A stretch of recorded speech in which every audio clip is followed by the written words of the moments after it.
कहा जाता है जर, जोरू और जमीन ये 3 ऐसे कारण हैं जिनसे अपराध होते हैं।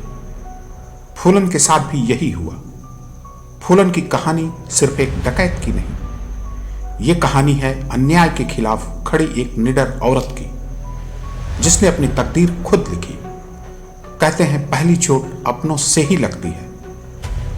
फूलन के अपने ही चचेरे भाइयों ने फूलन के पिता से उनकी जमीन हड़प ली थी। ये कहानी है एक ऐसी लड़की की जिसने जुल्म और अन्याय सहा, जिसे समाज ने कुचलने की कोशिश की, लेकिन उसने हार नहीं मानी और बन गई चंबल की बागी। दोस्तों, फूलन कैसे बनी डाकू, क्या कारण रहे? आइए फूलन के बागी बनने के सफर को इस वीडियो के जरिए तय करते हैं। नमस्कार, क्राइम वर्स चैनल में आपका स्वागत है। दोस्तों, आपसे निवेदन है कि आप हमारे चैनल को सब्सक्राइब व लाइक जरूर करें, क्योंकि आपके सब्सक्राइब करने से हमारा हौसला बढ़ता है और अच्छी जानकारी देने का सिलसिला यूं ही जारी रहे। फूलन के सफरनामे को तय करने के लिए फूलन के निजी जीवन के बारे में जानना बेहद जरूरी है। आइए बड़े ही कम समय में फूलन के निजी जीवन के बारे में जानते हैं। 6 अगस्त 1963, कालपी थाना, गांव गुरहा का पुरवा, जहां फूलन का जन्म हुआ।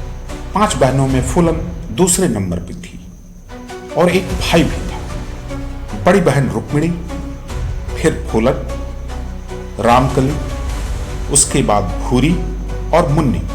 भाई सबसे छोटा था, जिसका नाम शिव नारायण था। गुरहा का पुरवा चंबल का बीहड़ इलाका है। फूलन के पिता 2 भाई थे, देवीदीन और बिहारी। बिहारी फूलन के बड़े पिता थे। गुरहा के पुरवा के बगल में एक गांव था मंगरौ। वहां के एक ठाकुर साहब की जमीन थी, जो लगभग 19 एकड़ 37 डिसमिल थी, जो बीहड़ में थी, जिस जमीन के किनारे नदी, नाले और पेड़ ही थे। ठाकुर साहब ने वह जमीन फूलन के दादा को दान में दे दी थी, मगर फूलन के दादा के मर जाने के बाद बिहारी ने अकेले उस जमीन पर कब्जा कर लिया और फूलन के पिता से बेईमानी करने लगे। बिहारी के मर जाने के बाद वह जमीन उनके लड़के यानी बिहारी के लड़के मैयादीन के नाम हो गई। मैयादीन फूलन का सगा चचेरा भाई था। अब यहीं से फूलन के डाकू बनने का सिलसिला शुरू होता है। फूलन अपनी बहनों में बहुत ही दबंग और झगड़ालू किस्म की थी। उसके झगड़े और उसकी बदमाशी से तंग आकर उसके पिता ने फूलन की शादी मात्र 13 साल की उम्र में एक 32 वर्ष के अधेड़ युवक पुत्तीलाल से कर दी, जो कानपुर देहात का रहने वाला था। मगर फूलन अपने पति के साथ रह न सकी, क्योंकि फूलन के पति की उम्र 32 साल थी और ये मात्र 13 साल की लड़की थी। फूलन ससुराल से अपने घर आ गई। इधर फूलन के अपने गांव आने के बाद मैयादीन जब जब उस जमीन पर काम करने जाता, फूलन अपनी बहनों को लेकर उसके हल के आगे लेट जाती और अपना हिस्सा मांगती। मैयादीन ने फूलन को एक बार मारा भी था, मगर फूलन नहीं मानी। अब मैयादीन फूलन को रास्ते से हटाने की तरकीब सोचने लगा कि कैसे इससे छुटकारा पाया जाए। मैयादीन का एक ममेरा भाई था, विक्रम मल्लाह, जो डाकुओं के गिरोह का था, और वह सिकंदरा, जो कानपुर जिले में पड़ता है, वहां का रहने वाला। मैयादीन ने विक्रम मल्लाह से बात की और अपनी परेशानी बताई। मैयादीन ने विक्रम मल्लाह को सलाह दी कि तुम मेरे घर डकैती डालो, उसके बाद मैं उस डकैती में फूलन का नाम भी लिखवा दूंगा। उस समय डकैती दिन दहाड़े पड़ती थी। बीहड़ के आसपास डाकुओं का गिरोह ज्यादा सक्रिय था और डकैती समय देकर, दिन देकर डाली जाती थी। 26 दिसंबर 1978 को मैयादीन के घर डाका पड़ा, जिसमें विक्रम मल्लाह और बाबू गुर्जर, जो उस समय गैंग का हेड था, और दिन में डाका पड़ा। डाका पड़ने के बाद मैयादीन ने कालपी थाने में विक्रम मल्लाह, बाबू गुर्जर और साथ में फूलन के नाम से भी एफआईआर दर्ज करवाई। एफआईआर दर्ज करवाने के बाद पुलिस फूलन को ढूंढने लगी और जनवरी 1979 में पहली बार फूलन को जेल जाना पड़ा। फूलन लगभग 1 महीने जेल में रही। बगल के ही एक ठाकुर साहब ने फूलन की जमानत करवाई। जमानत कराने के बाद फूलन पुनः अपने गांव आ गई। मगर इस मुकदमे के बाद फूलन का विक्रम मल्लाह से तालमेल बढ़ता चला गया और इतना बढ़ा कि वो एक दूसरे के हो गए। कुछ समय बीतने के बाद फूलन का मुकदमा न्यायालय में शुरू हुआ और पुलिस ने चार्जशीट जमा की। फूलन पुलिस की चार्जशीट में मुलजिम बनाई गई और डाकुओं के गिरोह की सदस्य बताई गई और उस समय फूलन डाकुओं के रजिस्टर्ड गैंग की मेंबर हुई। उस घटना के बाद फूलन विक्रम मल्लाह के संपर्क में खुले तौर पर हो गई। 29 जुलाई 1979 नागपंचमी का दिन हर जगह धूमधाम से नागपंचमी का त्योहार मनाया जा रहा था। दिन के बाद शाम ढलने लगी थी।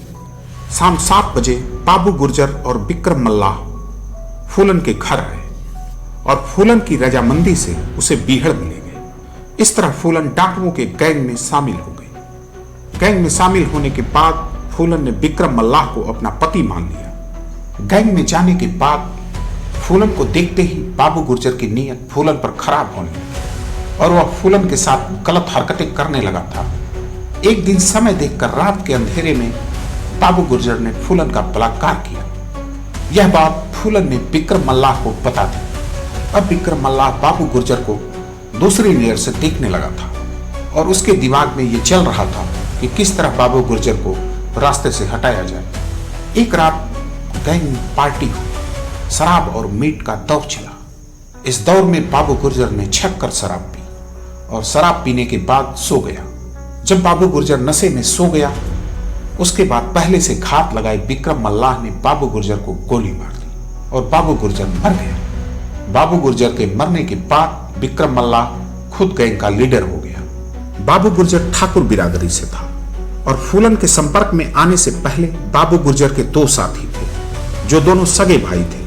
इनका नाम था लालाराम और श्रीराम। एक मामले में इन दोनों को जेल हो गई थी और जब बाबू गुर्जर की हत्या हुई दोनों जेल में ही थे, मगर दोनों की जमानत हो गई और जेल से छूटने के बाद वो सीधे बीहड़ आ गए। बीहड़ आने के बाद उन्हें पता चला कि बाबू गुर्जर की हत्या विक्रम मल्लाह ने की है। श्रीराम और लालाराम दोनों ठाकुर बिरादरी से थे। उन्हें इस बात से बहुत तकलीफ हुई और उन्होंने विक्रम मल्लाह को रास्ते से हटाने का प्लान किया। समय बीतता गया। दोनों मौके की तलाश में लगे रहे। एक दिन फिर उसी तरह गैंग में पार्टी हुई और विक्रम मल्लाह शराब पीकर सो गया। सोने के बाद दोनों भाई लालाराम और श्रीराम ने विक्रम मल्लाह को गोली मार दी और गोली मारने के बाद गैंग लीडर बन गए। उनके गैंग लीडर बनने के बाद फूलन के साथ क्या हुआ, इस घटना के बारे में आप सभी लोगों को पता भी होगा कि फूलन को नंगा करके बीहड़ में बलात्कार किया गया। श्रीराम और लालाराम के गैंग लीडर बनने के बाद फूलन के साथ क्या हुआ, इस सफरनामे को आगे की वीडियो में तय करेंगे।